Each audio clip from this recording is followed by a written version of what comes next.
Two angels were arguing about the souls on earth. The first angel, who was a pessimist, believed that people, for the most part, were selfish and unworthy of redemption. The second angel, who was an optimist, believed that people, for the most part, were kind and good. Well, they argued themselves right into a bet. And the first angel bet that the second angel could not find 3 kind souls in 3 days. Well, the bet was on.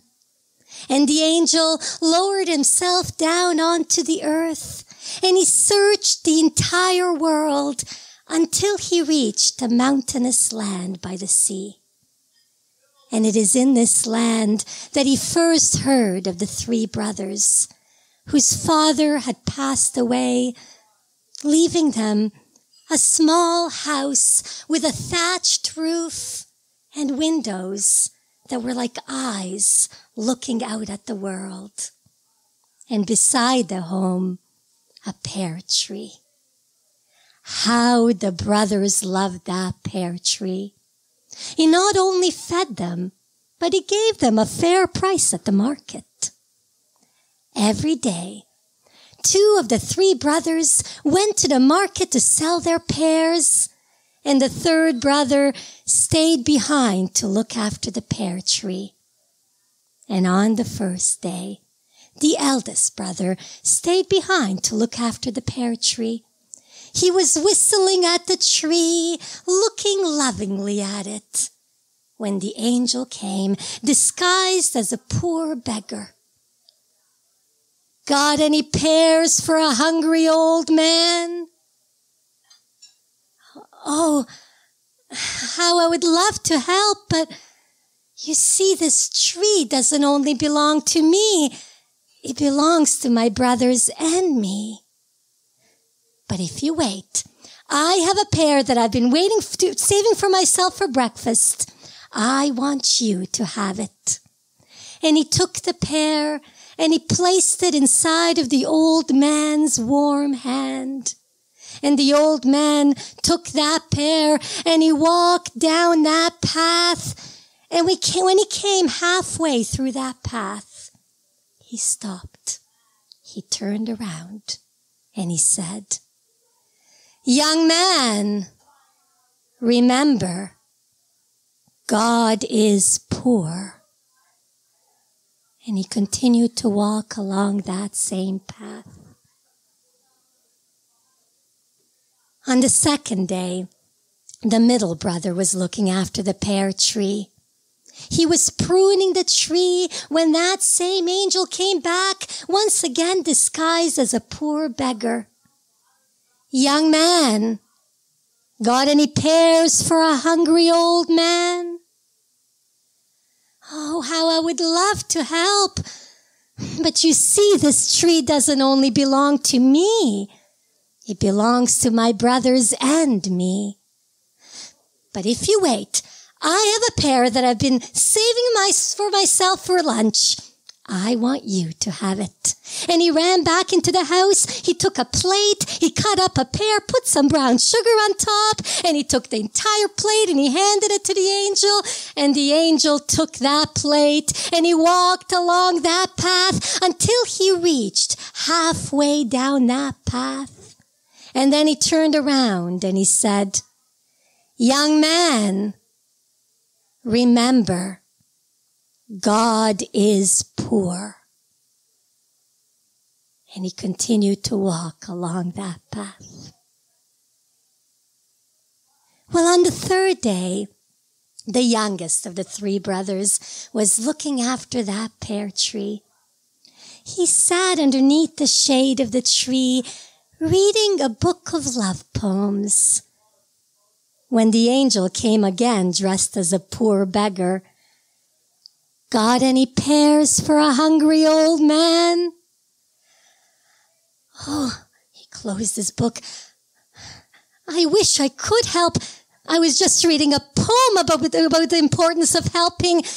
But you see, this tree, it doesn't only belong to me.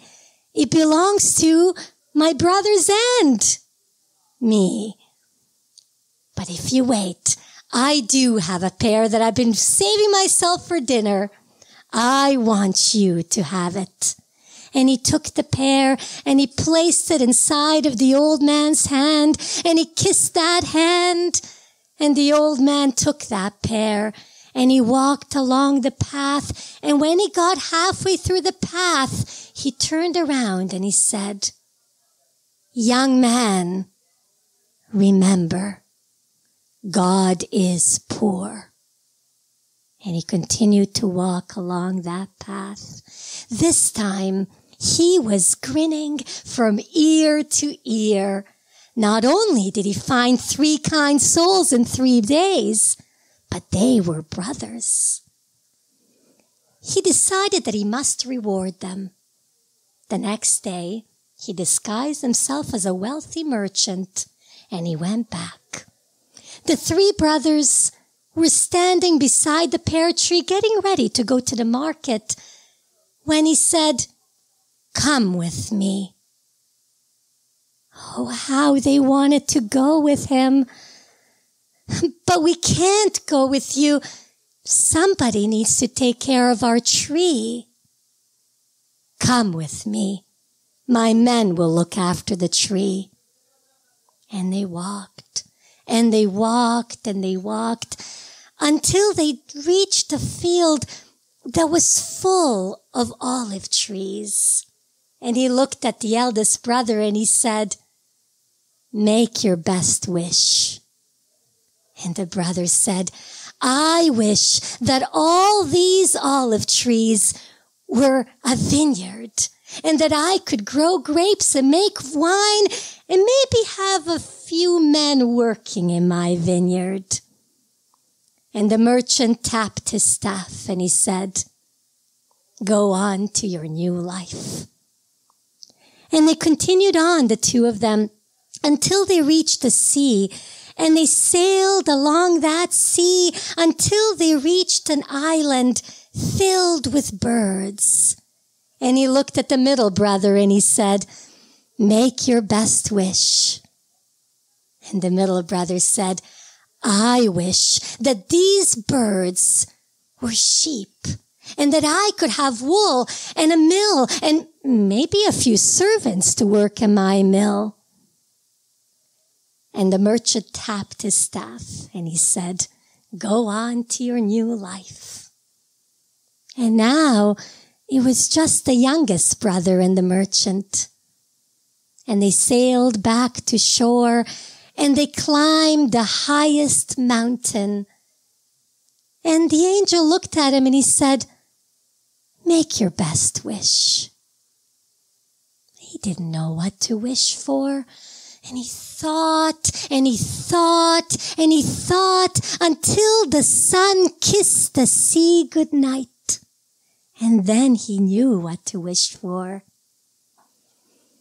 "I wish that there was somebody who could love me for who I am."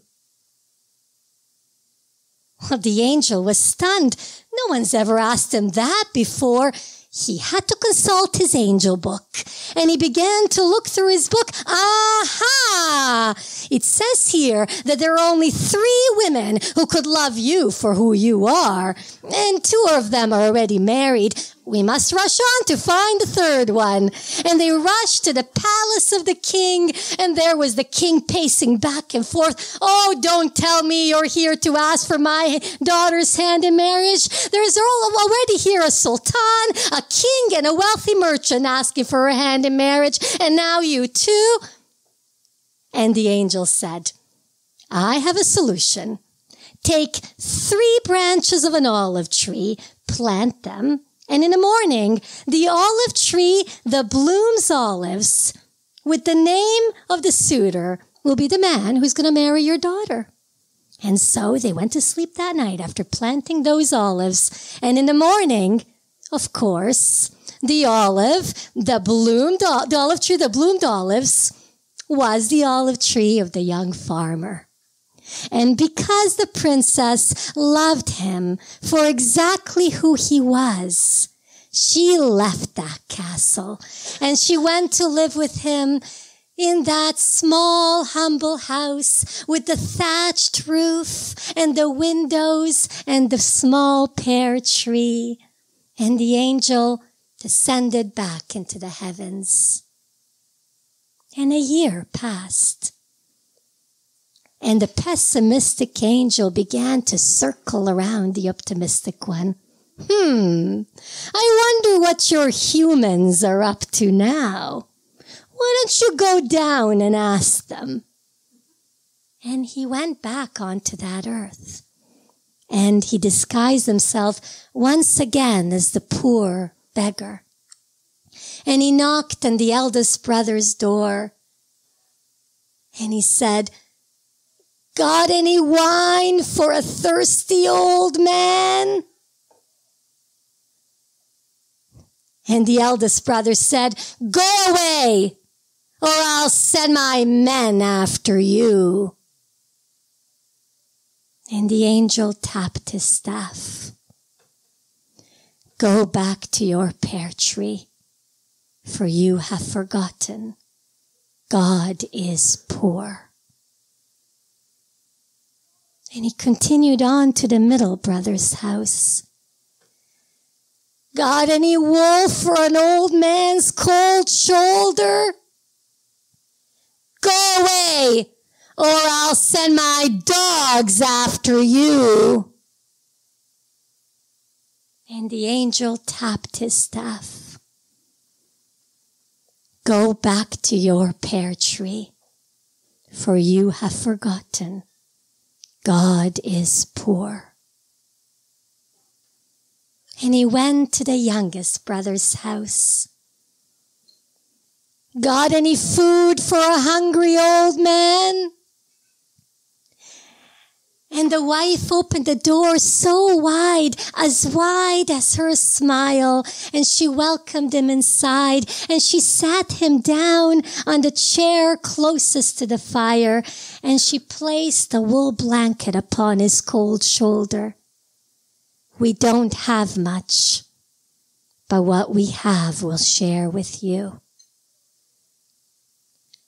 Would you like something to drink? Pear juice is all we have."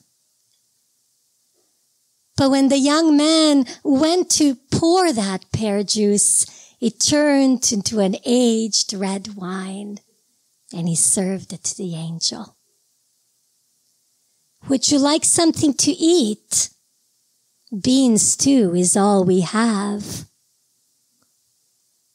But when she went to serve that bean stew, it turned into a warm, hearty meat stew, and she served it to the angel.